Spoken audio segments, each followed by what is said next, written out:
A forma é, neste caso, absolutamente essencial.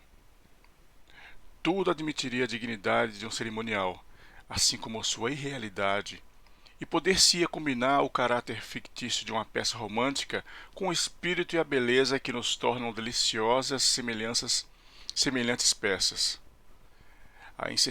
A insinceridade é uma característica tão alarmante? Não parece. É simplesmente um método com o auxílio do qual podemos multiplicar nossas personalidades. Tal era, ao menos, a opinião de Dorian Gray.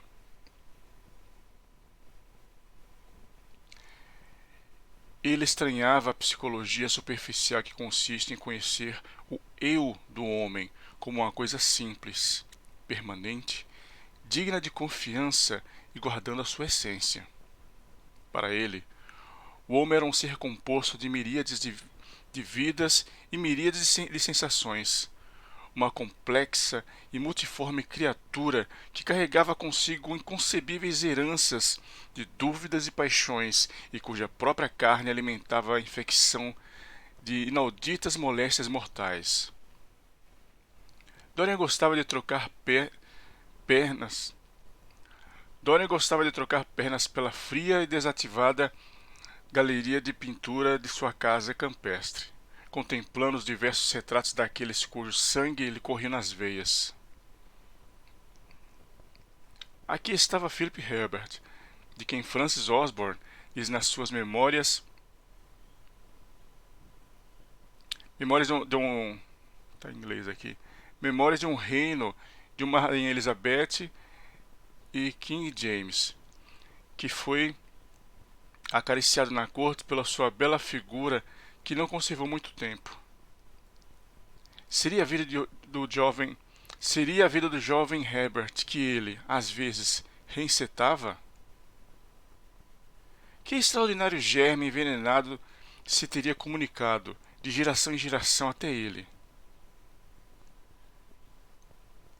Não seria algum resíduo obscuro dessa graça apagada que o fizera, subitamente e quase sem causa, proferir, no ateliê de Basie Howard, essa prece estulta que modificava sua vida?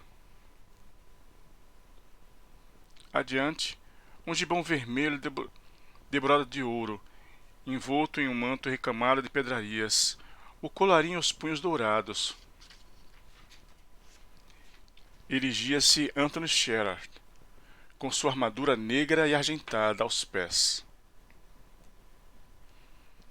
Qual havia sido o legado desse homem? Esse amante da Giovanna de Nápoles ter-lhe deixado uma herança de pecado e vilipêndio? Não seriam as suas próprias ações de hoje simplesmente os sonhos que esse defunto não ousara realizar?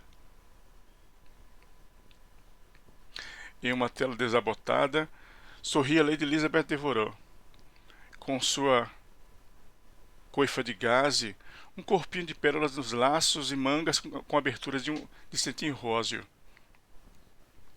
Tinha uma flor na sua mão direita e na esquerda segurava um colar esmaltado de brancas rosas de damasco. Na mesa ao lado dela, uma maçã e um bandolim.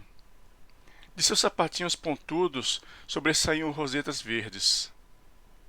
Dorian conhecia a história daquela dama e curiosos episódios que envolviam seus amantes. Haveria nela qualquer coisa do seu temperamento? Seus olhos amendoados, de pálpebras caídas, como que miravam. E esse George Wallaby, com seus cabelos empoados e sua esquisita barbinha? Que mau aspecto ele tinha! Seu rosto era tisnado e taciturno, e seus lábios sensuais eram franzidos com desdém. As mãos macilentas e descarnadas, reluzentes de anéis, destacavam-se no punho de renda preciosa. Foram dos dandies notáveis do século XVIII. E, na sua mocidade, fora amigo de Lord Ferrars. Que pensar ainda desse segundo Lord Beckenham, companheiro do príncipe regente, nos seus dias mais improváveis e uma testemunha de seu casamento secreto com com Fitzherbert. Como parecia altivo e belo, com seus cabelos castanhos e sua atitude insolente. Que paixões lhe haviam transmitido a ele, Dorian? A sociedade o julgara infame e sabia-se que tornara parte das ideologias de Carlton House. Brilhava no seu peito a estrela da jarreteira.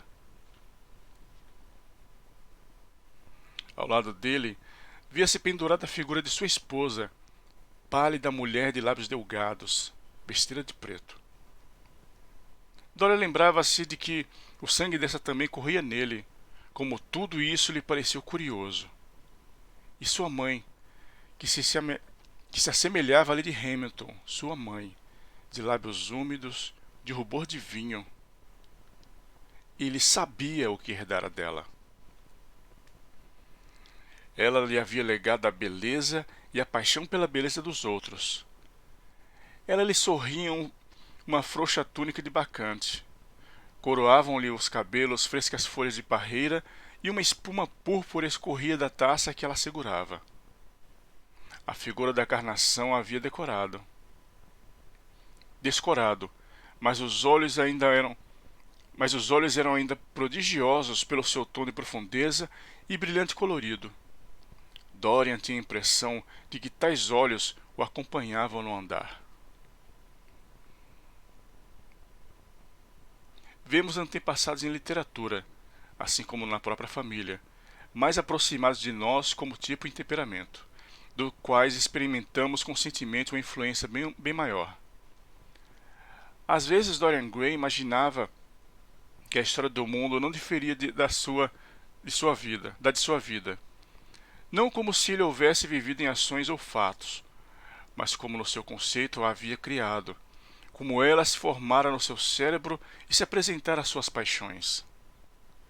Então afagava a ideia de haver conhecido todas essas admiráveis e prodigiosas figuras aparecidas no cenário do mundo, que haviam feito tão empolgante o pecado e o mal tão sutil, e acreditava que, por misteriosas vias, a existência delas fora apenas a sua.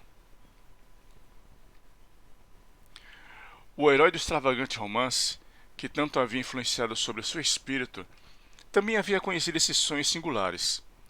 No 7º capítulo ele conta como, coroado de louros, para que o raio não o atingisse, se assentara, como Tibério, em um jardim, em Capri, lendo livros obscenos de Elefantino, enquanto pigmeus e pavões moviam-se ao redor e o tocador de flauta escarneava no balanceador do incenso.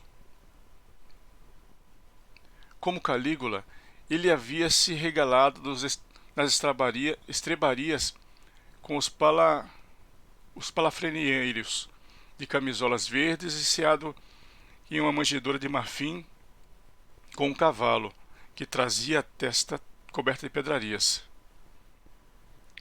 Como Domiciano, havia errado pelos corredores cheios de espelhos de mármore, com olhos de alucinado, a ideia do facão que deveria dar cabo de seus dias, enfermo nesse nojo, desse insuportável tédium vitae, que acomete aqueles aos quais a vida nada recusa.